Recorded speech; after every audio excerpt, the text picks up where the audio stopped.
nagpapatotoo. Dalawa ang saksi sa katotohanan na si Jesucristo, ang anak ng Diyos, ang ilaw ng sanlibutan. Ang Diyos Ama na siya mismo ating ilaw, at si Jesus na anak ng Diyos. Sinabi ni Jesus na siya ay nasa Ama at ang Ama ay nasa Kanya. Ang salitang sinabi niya ay hindi niya sinabi mula sa kanyang sarili, kundi ang Ama na nananatili sa Kanya ang gumawa ng Kanyang mga gawa.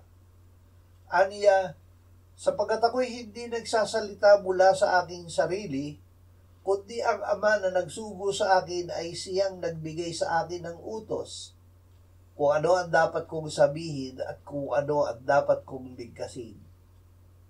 Nalalaman ko na ang Kanyang utos ay buhay na walang hanggan, kaya't ang mga bagay na sinasabi ko ay aking sinasabi ayon sa sinabi ng Ama.